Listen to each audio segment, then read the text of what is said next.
Yo, what's good, people? So, I hope you've had a wonderful Christmas break. Enjoy some time off with your family, friends, hopefully, some good, really nice, warm food. But while we've had a bit of a break, football only gets busier in this period. Of course, it was off for Christmas Day, but yesterday on Boxing Day, Liverpool had a trip up to Turf Moor to take on Burnley, where we ran out 2-0 victors in the end. So, 3 points, a clean sheet on the road. We'll absolutely take it. 6 out of 6 wins for Jurgen Klopp in Boxing Day fixtures now, keeps that 100% record going. And ultimately, more than just a result, the performance was really good too. We showed no signs of a Christmas hangover, making a really fast start, and that was refreshing to see. An early goal, Liverpool kind of flying out of the blocks, which we haven't really done a lot this season. We've been quite notorious for slow starts, and it's caught us off a few times. It's meant we've had to have a few of those comeback wins.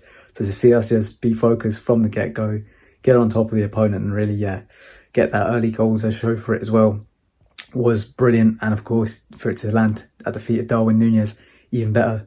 I think he'd gone 12 games without a goal, so it was really nice for him. He's been getting some assists in that time, but yeah, he really needed that goal for his confidence. And it was no fluky finish as well, brilliantly taken from the edge of the area and well set up by Cody Gakpo. So two of our attackers combining for a goal, as they did at the end of the match when Diaz set up Jota for the winner. Great to see him back in the team after some time out with injury, with Salah off to AFCON next year and plenty of fixtures. We really do need as many players fit as possible. So great to have him back.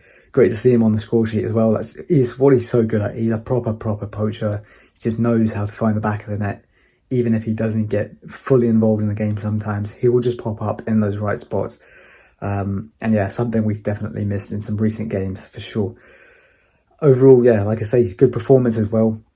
I think we played Sheffield United a few weeks ago, and there was kind of a similar pattern in terms of the score, where we got a goal and then it took a while to get that goal to finish them off with a second. But this time around, we actually did score a couple more in between, both chalked off by VAR and that man, Paul Tierney, seemingly reigniting his agenda with Liverpool. But yeah, really poor calls, in my opinion. I think both goals should have stood, and then we'd be talking about a more comfortable 4-0 victory. Now, in terms of the two goals disallowed, the first one, I think, when it drops to Gakpo, brilliant finish from him. It then gets ruled out for this foul by Núñez. Whether there was any contact at all, it was certainly very minimal, if any. I can't see why a goal gets ruled out for that. For me, poor call at the end of the day. I don't think there was enough in it to warrant ruling out a goal for. And then the second one for me is even worse. I think there's a few things happening here. First of all, obviously, great build-up from Liverpool to create the goal. Brilliant finish from Elliott. But then it gets ruled out for Salah being deemed as offside and interfering with play. So let's break it down. First of all, was the offside? Yes, absolutely. There's no debate there. He was in an offside position. Was he interfering with play? I don't think so. I think he was slightly obstructing the keeper's vision, but I think Trafford still sees the shot coming from Elliott pretty well, and it's just rifled into the corner at the end of the day. There's not a lot he can do to save it. I think it's also worth pointing out that Salah only ended up in that offside position because he was given a pretty blatant shove by a Burnley defender. Not enough to be calling for a penalty or anything, but enough that it's affected the player, right? Like, he's been put there by a Burnley player pushing him, quite clearly intentional. So again, it's just one of those things where, is that something that's covered by the procedure of how the referees judge interference with play?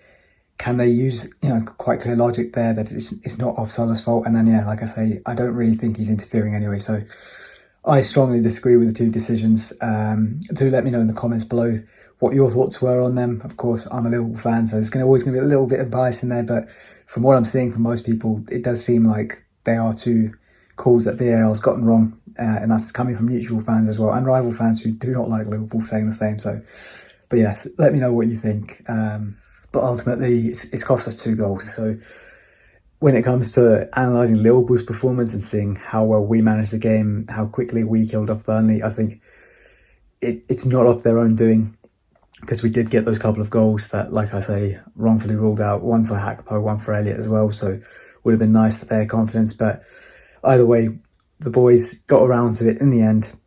I think they managed it pretty well for the most part. There was maybe a 10, 15, 20 minute spell in the second half where Burnley upped the tempo a bit, I think it was right after our second goal got disallowed that they the crowd got up for it, the players responded, and we didn't help ourselves necessarily there. Some sloppy passes, so we could have managed it better. We kind of invited pressure on ourselves a little bit with giving it away carelessly, hoofing it out and not really getting it upfield, breaking up the play and kind of stifling that roar from the crowd as they got up for it. I mean, the commentators as well, not just the crowd, the commentators really sounding like Burnley fans for this one. They were really hyping it up, but a Boxing Day fixture, I guess they just really wanted to make the most of it, and why not? But yeah, in the end, we see it out 2-0, clean sheet, top of the league.